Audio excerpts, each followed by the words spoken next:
Picture this, you're home alone at night, the clock ticks past midnight and you hear it. A single, slow scratch on your bedroom window. But you're 3 stories up. There's no trees, there's no balcony, just empty air outside. Your stomach drops, you tell yourself it's nothing, but then it comes again. Sharper, deliberate.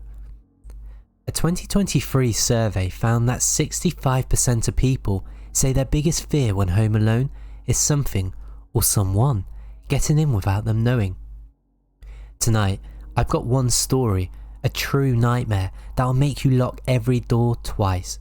This is Terrifying Home Experiences, and trust me, you won't sleep easy after this. There's a strange magic to being home alone, isn't there? The quiet feels like freedom at first, just you, the hum of a fridge, maybe a movie playing low. But then night falls, and that silence turns thick, oppressive, like the house is holding its breath. Every pop of the floorboards, every flicker of the shadow starts to gnaw at you. What if you're not alone? Studies say our deepest fears when solo at home are intruders, unexplained noises, and that gut-wrenching moment when you realise help's too far away. This story is about Emily, a 32-year-old who thought her cranky old house was just quirky, until one stormy night flipped her world into a living horror show. It's a tale of dread that builds slow, then hits like a freight train. Let's step into her shoes and pray you never end up there yourself. Emily inherited her grandma's house in upstate New York, a sagging 2-story relic with peeling paint and a basement that smelled like damp earth. She'd been living there a month alone, getting used to its groans and creaks. It's a Friday night, late March, and a storm's rolling in. Wind howling, rain lashing the windows. She's curled up in the living room with a book, a cup of tea steaming beside her. When she hears it, a low thump from upstairs. Not loud, just enough to make her pause. She shrugs it off. Old houses settle, right? Her fears at it too, barely a blip. She turns the page, but then it comes again. Thump, thump, slow, like footsteps pacing the hall above. The fear ticks up to a 4. She sets the book down, listens hard.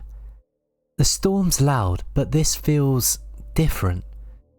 She grabs her phone, pulls up the flashlight, and heads to the stairs. "Hello?" she calls, voice shaking. Nothing but the wind answers. She climbs, every step creaking under her weight, and checks the upstairs hall. It's empty. Just her grandma's old furniture, a cracked mirror reflecting her pale face. She laughs it off, nerves at a 3 now, and heads back down. But as she hits the last step, a new sound stops her cold. A faint tapping, like fingernails on glass, coming from the kitchen. Fears at a 5. She creeps towards it, flashlight trembling, and sees the back door window. Rain, streaked, dark and empty. The tapping stops when she gets close. She checks the lock, secure. It's just the storm, she mutters, but her heart's not buying it. Back in the living room, she tries to settle, but the house feels off. The air's heavier, the shadows sharper. She's at a 6 when she hears a creak from the basement door. 10 feet away, barely ajar. She had locked it earlier, she's sure of it. Now it's open an inch, black beyond. Her mind races. Did I forget? Did the wind push it? She edges over, slams it shut, twists the deadbolt. The click echoes, and for a moment she's steady. Veers back to a 5. But then, from behind the door, a slow hum starts. Not mechanical, not the storm. Something alive, guttural, vibrating through the wood. Her fear shoots to a 7. She stumbles back, staring at the door, and the hum grows louder, insistent, like it's calling her. She runs upstairs.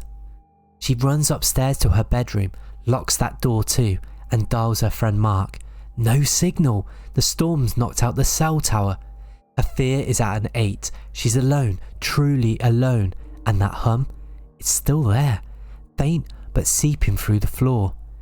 She grabs a baseball bat from her closet, sits on the bed, eyes glued to the door. Minutes crawl by, the hum stops, and she's almost relieved until she hears the scratching. Slow, deliberate, on her bedroom window. She's on the second floor. Her fear hits a 9. She spins, the flashlight shaking, and sees nothing but rain outside. The scratching gets faster, sharper, like claws on the glass. She screams, "Leave me alone!" And it stopped. Dead silence. Too silent.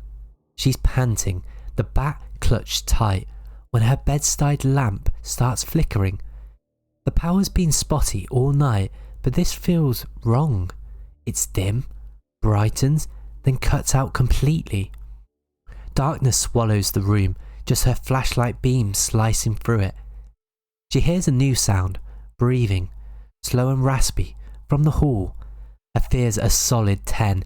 She whispers, This isn't real." But the breathing gets closer, right outside her door. The knob rattles. Once, twice, she's frozen, tears streaming when the door shakes, like something slamming against it. She screams again, swings the bat at the air, and the shaking stops. Silence again. She's trembling, waiting, when her phone buzzes. The power's back, 1 bar of signal. She dials 911, sobbing, "Someone's in my house." Cops are 20 minutes away, rural roads, bad weather. She's stuck, listening when the breathing starts again. Louder, wetter, inside the room. She spins, flashlight sweeping, and catches it. A shadow in the corner. Tall, thin, no face, just black shape, arms too long, standing there. Her scream dies in her throat. She swings the bat, hits nothing but air, and then the shadow's gone when the light swings back. The breathing's behind her now. She bolts for the door, fumbles the lock, and runs downstairs, flashlight bouncing. The front door's ahead. She's almost free when she trips, crashes hard, light rolling away.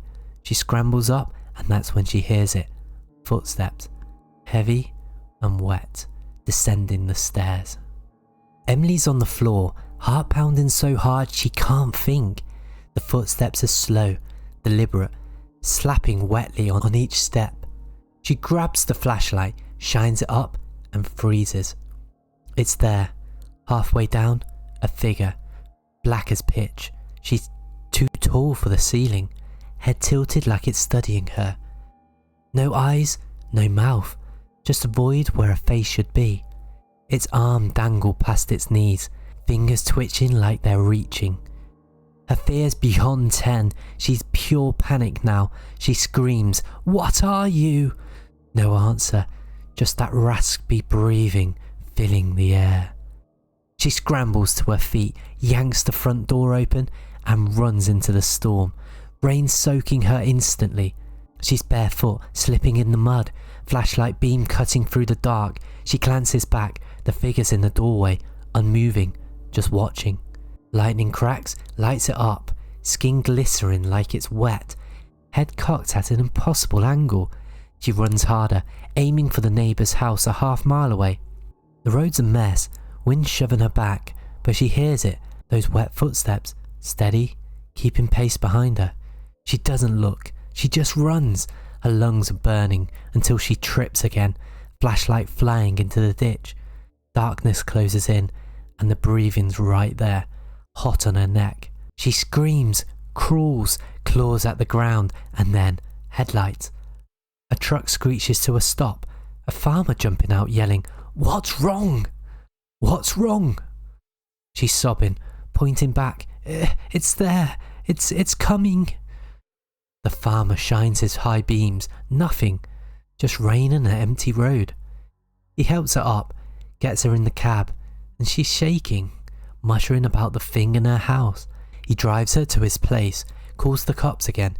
She's safe, sort of, but her mind's replaying it, that faceless thing, the breathing, the way it watched. Cops arrive at her house an hour later, search it top to bottom. No footprints, no sign of a breaking, except the basement. Doors wide open, muddy water pooled on the floor. They find something else. Scratches, deep and jagged, carved in the bedroom window from the inside.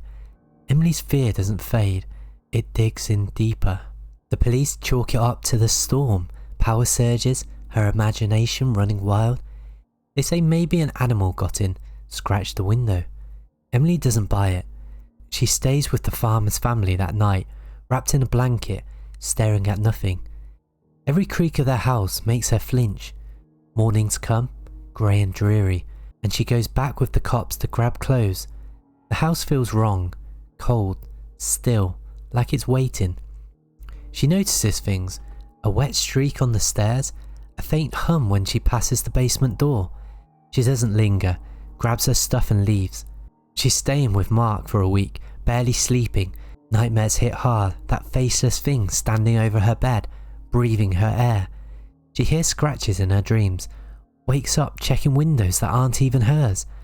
Mark tries to help, says it's stress, but she knows what she saw. She gets a security system installed, cameras, motion systems, the works, before moving back. First night she's jumpy, but okay, until the footage comes in. At 3 AM, the basement camera catches it. A shadow, tall and thin, gliding past, gone in a blink. No alarm triggered, no explanation, she's done. List the house for sale the next day. Emily's story sticks because it's every Home Alone fear rolled into one. The intruder you can't see, the noises you can't explain, the helplessness when no one's there to save you. Was it real? A trick of her mind? She'll never know. And that's the worst part. We lock our doors, check our windows. What if the danger's already inside? Waiting, watching, breathing in the dark. Emily's out of that house now, but she still jumps at shadows, still hears that hum some nights. It's a reminder, when you're home alone, you're never as safe as you think. And that's a terrifying home experience. One story to haunt your night. Did it get under your skin? Drop your own creepy Home Alone moments in the comments. I want to hear them. And if you're hooked, check out my last video for another dose of chills. Hit that like, subscribe, and let's keep the fear alive. Sleep tight, or don't.